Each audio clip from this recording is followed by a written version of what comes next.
क्या है, पहले अपने कौन है, पशु मनोवैज्ञानिक भी है। प्रथम पशु मनोवैज्ञानिक अगर कोई पूछे तो कौन है, थॉर्नडाइक है। तो क्लियर है, जो ऑप्शन इसमें होगा थॉर्नडाइक, ये अपना आंसर है थॉर्नडाइक, है ना, थॉर्नडाइक आंसर। जबकि ये स्पीयरमैन, ये तो बुद्धि से रिलेटेड है, अधिगम से चर्चा ही नहीं। गैल्टन और जीन पियाजे, इसने तो 4 विकासात्मक अवस्थाएं दी हैं। कितने दी हैं, 4 विकासात्मक अवस्थाएं दी हैं, ये भी नहीं है। तो बच्चा कौन अपना, एडवर्ड थॉर्नडाइक, इसका क्या आंसर है। वैसे ही संबंध बात किसने दिया, थॉर्नडाइक ने दिया। बड़े 5 व्यक्तित्व आयामों से धारा प्रभाव बोलने, महत्वाकांक्षा प्रदर्शित करने और उच्च स्तर की बुद्धिमत्ता का प्रदर्शन करने का व्यवहार है। तो फ्रॉम बिग 5 पर्सनालिटी, बड़े 5 व्यक्तित्व आयाम। तो बड़े 5 व्यक्तित्व आयामों में ये 4 ही दिए गए हैं। तो 5 व्यक्तित्व आयाम दिए गए हैं। 5 व्यक्तित्व आयामों में जैसे 4 तो है जी हैं, बहिर्मुखता, स्पष्टोक्ति, कर्तव्यनिष्ठा और मनोविक्षुब्धता। तो ये 4 हैं। और एक और होता है, उसे मैं लिख देता हूँ यहाँ पे, उसे आप लोग लिख लेना। कभी कभी ये भी आ सकता है कि 5 व्यक्तित्वों में से कौन सा नहीं है या कौन सा है या उपरोक्त सभी, ऐसा आ सकता है। तो मैं एक लिख रहा हूँ, इसे आप लिख लेना।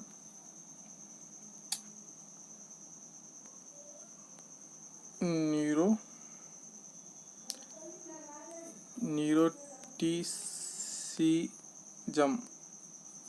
तो एक ये है NEUROTICISM।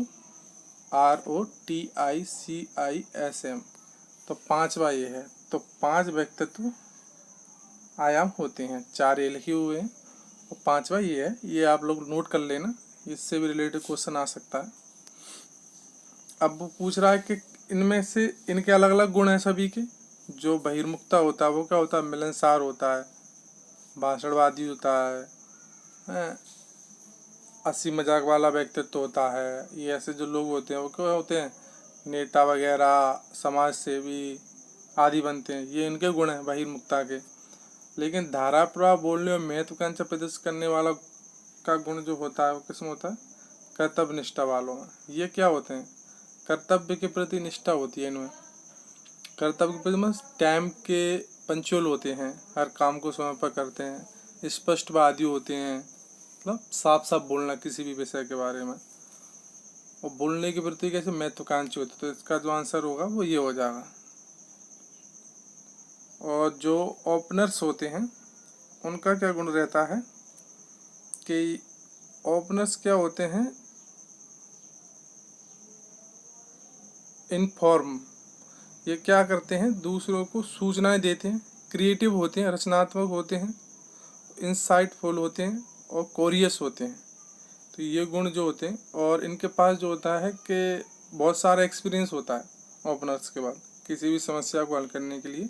इनके पास क्या होता है, बहुत सारे अनुभव होते हैं, एक समस्या को कई प्रकार से सॉल्व करने की जो क्षमता होती है वो ओपनर्स में पाई जाती है। ठीक है, तो आगे बढ़ते हैं। गुणारूपण सिद्धांत या एट्रीब्यूशन थ्योरी को इनके द्वारा प्रतिपादित किया गया है। ये अपने 4 ऑप्शन हैं। तो पहली बात आती है कि एट्रीब्यूशन या गुणारूपण जो सिद्धांत है वो है क्या।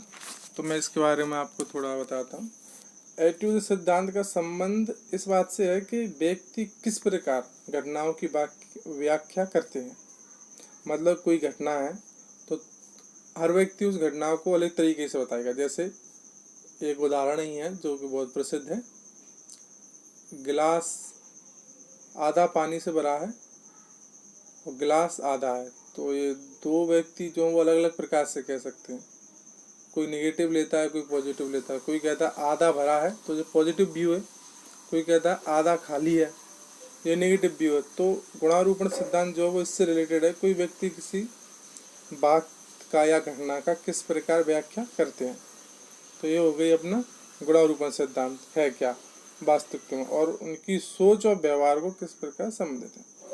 तो इस सिद्धांत को जो सबसे पहले अपन कहें कि मतलब जो लाया, जिसने चर्चा की इस सिद्धांत को सबसे पहले, उनका नाम था हाइडर। 1998 में उन्होंने इसे सबसे पहले चर्चा में आया। उसके बाद जो है अपने जो बेर्नार्ड विनर और उनके सहयोगी थे एट एल, उन्होंने मिलकर, जॉन सैटन, उन्होंने मिलकर इस सिद्धांत से रिलेटेड और भी तत्व जोड़े।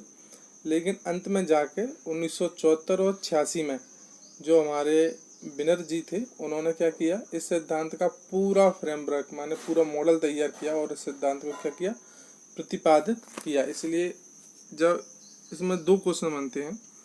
पहला केस पर सबसे पहले किसने प्रस्तावित किया, तो सर्वप्रथम प्रस्तावित जो किया वो हाइडर ने 1958 में किया। लेकिन जब बात आती है किसने इस सिद्धांत को किसने प्रतिपादित किया या किसने दिया, तो वो विनर है। क्लियर है दोस्तों, आंसर हो जाएगा अपना ये। आगे बढ़ते हैं। अगला जो सिद्धांत है, according to Vygotsky the following are transmitted from generation to generation except, माने वाइगोत्स्की के अनुसार खालिस्तान को छोड़कर, माने किन को छोड़कर निम्नलिखित पीढ़ी से पीढ़ी तक हस्तांतरित होते हैं। यानी ऐसी क्या है जो एक पीढ़ी से दूसरी पीढ़ी तक जाते हैं, लेकिन हमें क्या बताना है कि कौन नहीं जाता पीढ़ी से पीढ़ी वाइगोत्स्की के अनुसार। तो वाइगोत्स्की के अनुसार पीढ़ी से पीढ़ी जो है वो परंपराएं जाती हैं, धारणाएं जाती हैं और मूल्य भी जाते हैं। लेकिन जो अज्ञानता है वो पीढ़ी से पीढ़ी दूसरी पीढ़ी में नहीं जाती, है वाइगोत्स्की का मानना था। तो वैसे भी हम जानते हैं कि जो हमारी परंपराएं हैं, जो परंपराएं अपनाए हुए हैं, वो क्या है, हमें अपने पूर्वजों से मिली हैं। जैसा वो करते आते थे आज भी हम अपने वैसा ही कर रहे हैं। धारणाएं भी हमें उनसे मिली हैं, मतलब किसी के बारे में उन्होंने कह दिया कि ये जो चीज़ है, मान लो कोई पुरानी जगह है, किसी का पेड़ है, तो वहाँ बता दिया कि उसमें उनका निवास है, उन भगवान का निवास है, तो हम उसको क्या मानते हैं, धारणा बन जाती है, हाँ उसमें भगवान का निवास है। मूल भी, वैल्यू भी उनसे आई हैं। किसी चीज़ को जब हम महत्व देते हैं और किसी चीज़ को महत्व नहीं देते, तो ये भी हम अपने पूर्वजों से सीखते आए हैं। और जो अज्ञानता जो होती है, इस पर इन्होंने कहा है कि अज्ञानता जो है वो एक पीढ़ी से दूसरी पीढ़ी में ट्रांसफ़र नहीं होती। तो हमारा जो आंसर होगा वो अज्ञानता हो जाएगा। आगे बढ़ते हैं दोस्तों। ये दिया है fraternal twins are born of from. तो ट्विंस के बारे में मैंने अपन ने इससे पहली वाली जो वीडियो है उस पर चर्चा की थी कि ट्विंस कितने प्रकार के होते हैं। 2 प्रकार के होते हैं, एक फ्रेटर्नल ट्विंस होता है और दूसरा कौन सा होता है, आरएनटीएल ट्विंस होता है। तो ट्विंस पर अपन चर्चा कर चुके हैं, इसमें कोई दिक्कत नहीं। तो इससे रिलेटेड जो क्वेश्चन होगा वो अपन लगा सकते हैं कि इससे पैदा होते हैं, खालिस्तान पैदा होते हैं। तो ये जो पैदा होते हैं दोनों अलग अलग होते हैं और इनके सेक्स जो हो सकते हैं वो समान भी हो सकते हैं और असमान भी हो सकते हैं। अर्थात या तो लड़का लड़का होंगे या लड़का या लड़की भी हो सकते हैं। लेकिन आइडेंटिटी ट्विंस में मैंने आपको बताया था कि उनमें जब बच्चा पैदा होगा तो वो सेम होंगे, लिंग क्या होंगे, सेम होंगे। या तो लड़का ही लड़का होंगे दोनों, या फिर क्या होंगे, लड़की ही लड़की होगी। ये क्या है, दोनों में अंतर है और डिफरेंस है पहचानने का। तो ये अलग अलग पैदा होते हैं फ्रेटर्नल ट्विंस। तो क्या होगा, इनमें कोई डिम नहीं होगा, ऐसा तो हो ही नहीं सकता। तो ये तो वैसे ही गलत है। एक अंडाणु नहीं हो सकता, क्योंकि ये दोनों क्या होते हैं, अलग अलग पैदा होते हैं। तो ये गलत है। एक शुक्राणु भी नहीं हो सकता, इसके लिए भी शुक्राणु कितने चाहिए, 2 चाहिए। तो अब 2 अंडाणु, ये ठीक है आंसर। तो अपना आंसर क्या हो जाएगा, तीसरा हो जाएगा। क्लियर है। अगला है हमारा कि कौन सी अवधारणा इसे विश्वास को निरूपित करती है, ऐसे विश्वास को निरूपित करती है जो कोई विशेष क्षेत्र में वांछित परिणाम प्राप्त कर सकता है। मतलब ऐसी कौन सी अवधारणा है जो यह बताती है कोई व्यक्ति किसी विशेष क्षेत्र में क्या है, वांछित परिणाम, माने जो वो चाहता है वो प्राप्त कर सकता है। तो जब हम किसी चीज़ को प्राप्त करना चाहते हैं अपनी शक्ति के अनुसार, अपनी क्षमताओं के अनुसार, तो उसमें क्या सबसे ज़रूरी है, स्वयं की संकल्पना? नहीं, स्वयं की संकल्पना से तो हम किसी चीज़ को प्राप्त नहीं कर सकते जिसे हम चाह रहे हैं। आत्मसम्मान, आत्मसम्मान मतलब सम्मान होता है, इससे हम किसी चीज़ को प्राप्त ही ना करते हैं। सम्मान क्या होता है? सम्मान ही उससे। आत्मज्ञान माने खुद के ज्ञान से। हाँ, ज्ञान का एक विशेष रोल तो रहता है, लेकिन एक और ऑप्शन क्या दिया है इसमें, आत्म स्व स्वयं प्रभावकारिता, स्वयं की प्रभावकारिता, ये सबसे इम्पोर्टेंट है इसमें। सेल्फ इफिशियंसी, किसी चीज़ को प्राप्त करने के लिए जब अपन किसी परीक्षा की तैयारी कर रहे हैं तो उसमें सबसे ज़रूरत क्या है? Self efficiency. मैं कितनी इफिशियंसी से उसके प्रति कार्य कर रहा हूँ, किसी लक्ष्य को प्राप्त करने के लिए मैं कितनी इफिशियंसी से कार्य कर रहा हूँ, वह ही डिसाइड करेगी कि मैं उस चीज़ को प्राप्त कर सकता हूँ कि नहीं कर सकता। करेक्ट है? तो अपना जो आंसर होगा वो क्या हो जाएगा? पहला हो जाएगा। आगे बढ़ते हैं। एक तकनीक के रूप में विचार मंथन माने ब्रेन स्टॉर्मिंग के अधिगम की प्रक्रिया में खालिस्तान को बेहतर बनाने में मदद मिलती है। ब्रेन स्टॉर्मिंग जो होती है हमारी, वो मैं बता दूं आपको, वो क्रिएटिविटी से रिलेटेड होती है ना। क्रिएटिविटी अर्थात रचनात्मकता से रिलेटेड होती है। इसमें हम बालक को इस प्रकार तैयार करते हैं, उसको ब्रेन को, जिससे क्या वो किसी कार्य को करने में एक से अधिक सोच सके। उससे अपन क्या कहते हैं? ब्रेन स्टॉर्मिंग कहते हैं।